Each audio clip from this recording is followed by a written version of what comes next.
So I want to talk about the benefits of teaching the follow behavior.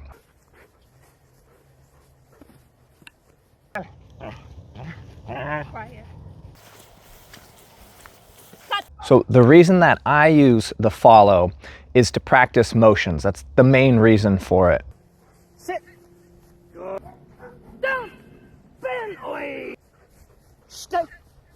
Oi. So let's talk about some of the benefits of this. Why is it helpful for your dog to know how to follow you backwards and therefore being able to practice your sit down and stand from that? Well, the first reason is you don't need a spotter. You can obviously see your dog because they're right in front of you. So your timing is going to be much, much better and you can see what they're doing. So if your dog's in the habit of crawling on your down in motion or they look around, then you can see them do this. You can either change the way you're rewarding. So obviously when we do our sit down stand from healing, we can't see our dog unless we turn around and look at them, but then our body language is changing and sometimes our dog cues off that. We have to have a mirror or we have to have a spotter. All those things are great. But if you don't have any of those things, then you can just practice it from the follow. Another benefit is that it transfers really well to your healing. So if your dog is able to nail their sit down and stand perfectly from a correct, proper follow, most of the time it transfers to your healing, meaning they're gonna be able to do it pretty dang well from healing. It's not 100%. Obviously, nothing's 100%. Some dogs do the sit down and stand really well from the follow, but then they don't do it as well from the healing, and that's another issue you have to resolve. But most of the time, if you teach follow correctly and you practice your sit down and stand from that, they do it really well, then it's pretty easy to integrate that into your healing. And another benefit, pretty much along the same lines as that, is you can practice your motions from a very similar picture to that of healing. So when you walk backwards, you want to walk as close as possible to the way you walk when you're healing. Obviously, there's going to be some differences. One, you're moving backwards instead of forwards. The other is your dog's in front of you instead of at your side. So there's some differences there, but it's a pretty dang similar picture to our dog. And therefore, that's another reason it transfers so well, is because our dogs practice going from following us, where we're walking, our arms are swinging, we're moving at that same pace and speed that we're gonna move in the healing,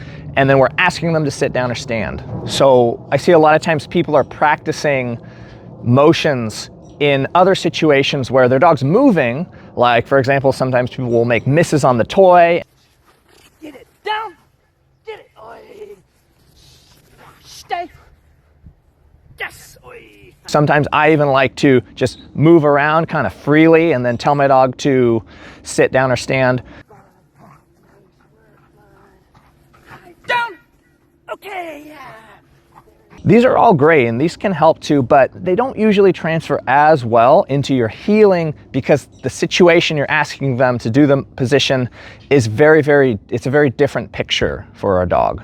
So if our dog knows how to sit down or stand fast when they're chasing a toy, that's great, but it's a completely different, your dog's probably in a different emotion. You know, they're in prey, they're chasing the toy. This is gonna be a different emotion. And then obviously, of course, the picture is way different. So it's not to say that doing this won't help. It's a good way to generalize it, but in my opinion, the follow is the most effective behavior that will help you transfer your motions to your healing. So a lot of times I see handlers practicing motions from healing, but their dog is doing some wrong behaviors and the handler's not noticing it because, you know, they don't have a mirror, they don't have a spotter, they're not looking back at their dog.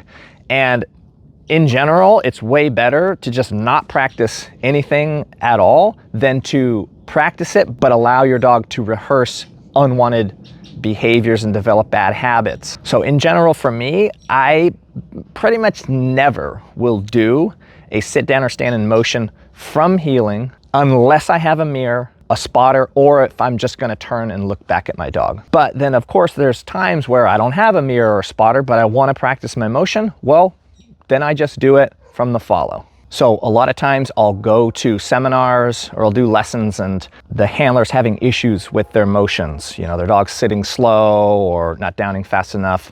And oftentimes when I ask if their dog knows a follow, their dog won't know it. And the reason this is important is because if your dog is making the same mistake with their motion during the follow, then why not just practice it there for a while? Again, your timing's gonna be way better. You can see your dog, you can see exactly what they're doing. So oftentimes you can actually fix the issue here, and then it goes way faster and then if the dog's still making the same mistake in their heeling, usually you're able to fix it a lot faster because you've already kind of laid the foundation and taught your dog some tools. And then once you fix it in the follow, if they're still making the same mistake in your heeling, usually you can fix it much faster because you've already taught your dog some tools that help speed it up or make it more correct that you can now use there. But honestly, oftentimes it's just automatically faster because again, you have practiced it from a very similar picture and a very similar emotion and behavior. So let me talk about what a correct follow should look like. I teach my dog to stay directly in front of me. Follow.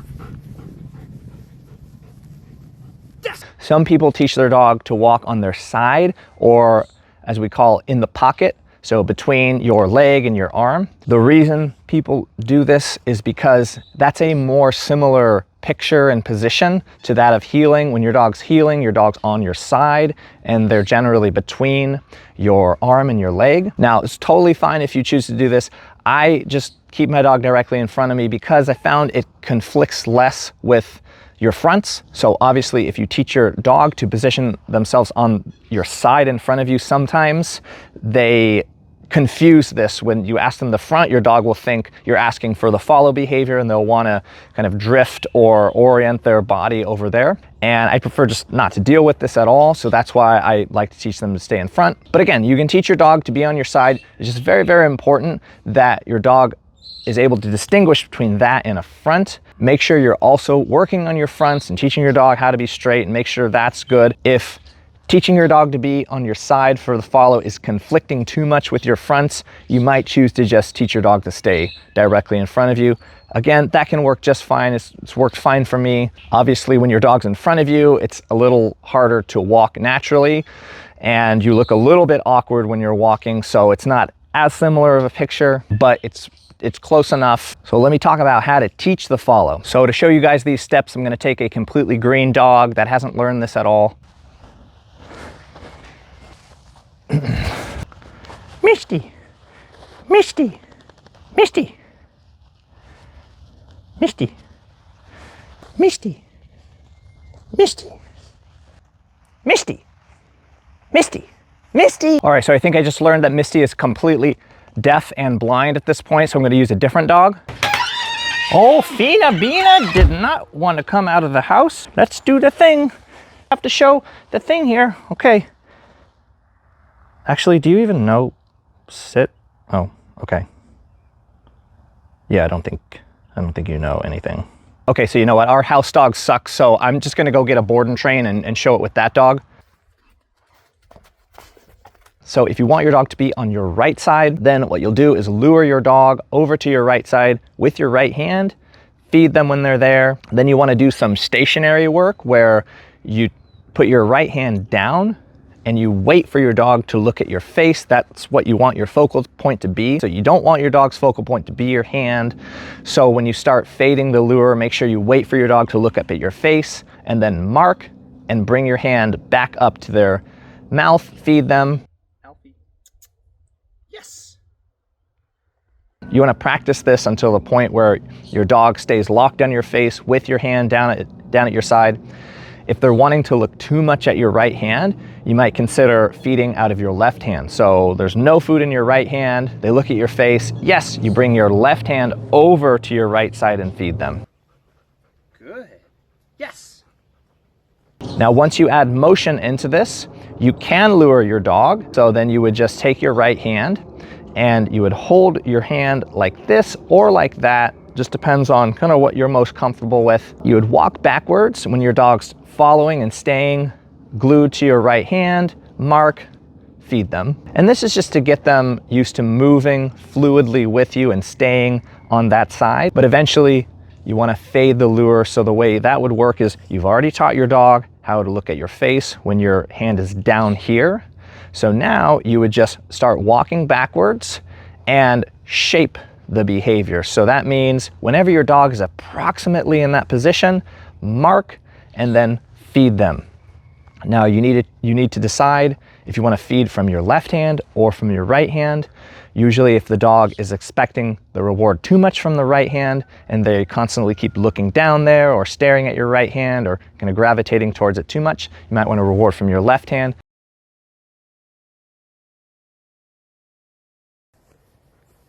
Yes, oi! There it is.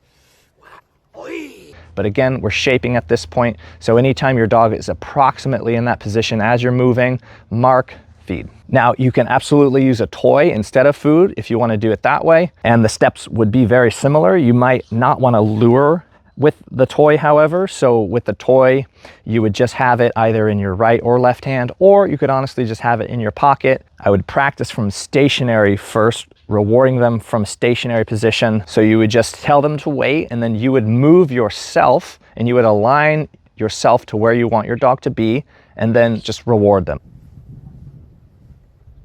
Yes, okay. Oi. When you start adding in motion, it might be a little more difficult if you're using the toy, but it would be the same process. You would shape it. So you would just walk backwards whenever your dog's approximately in that position. Yes, get the toy out. You can absolutely use a leash. So a lot of times dogs, if you've already taught them a front, they'll want to go to the center of your body. And if you really want your dog to stay on your side, then you might want to have a leash in your right hand. So leash on the same side that you want your dog to be, and you would just be using that to guide or kind of hold them there long enough until you reward. And over time, the goal is that your dog will stay in that position, stay in that behavior, and you can add distance and duration. So you're able to walk 10, 20, 30, 40, however many paces, and your dog's behavior doesn't change. They stay locked in there. And when you have that consistently, then you can start thinking about incorporating your motions. So obviously your dog already has to know sit down and stand from a stationary position. They have to know those behaviors. And so now we're just teaching them to do it in motion. I usually start teaching my motions from the follow. I don't usually start them in heeling. Now, if you want your dog to stay in front of you in your center, this is usually a little easier, and this is compatible with your fronts. So teaching the skill actually helps with your fronts. That's another reason that I like it this way. And with some dogs, you might not even need to lure them at this point. You can just walk backwards, and whenever your dog is approximately in that position, staring at your face, mark, and again, bring the reward to where you want your dog to be, which in this case would be the center of your body. Yes, oi!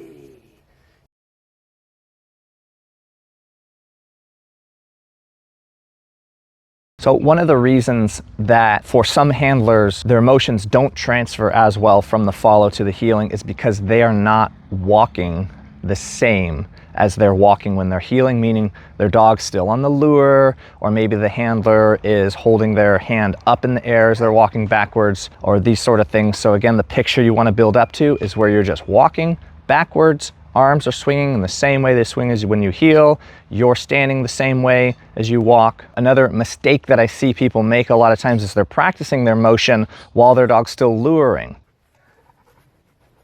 Sit. Yes.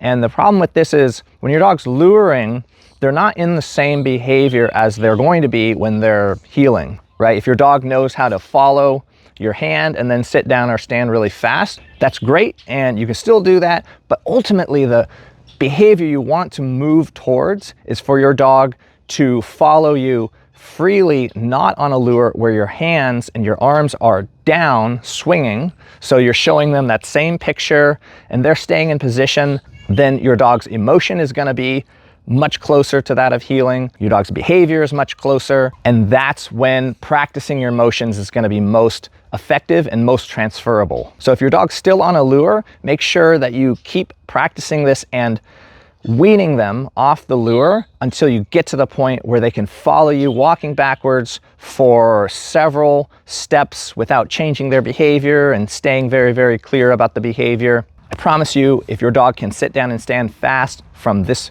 behavior, from this picture, majority of the time, it's going to transfer really well to your heeling. Or the process for teaching them motions from heeling is going to go a lot faster. They're going to learn a lot faster. So your dog sitting, downing, or standing fast while they're following a lure or while they're chasing a ball, it does not necessarily directly translate to sitting, downing, and standing fast from heeling. Remember, it's a different, your dog's in a different emotion. It's a very, very different behavior for them. All right, and that's it. Hopefully that was helpful for you guys. So just remember, teaching your dog to follow is extremely important for practicing your motions. Oh, Fina is still back there sitting like that.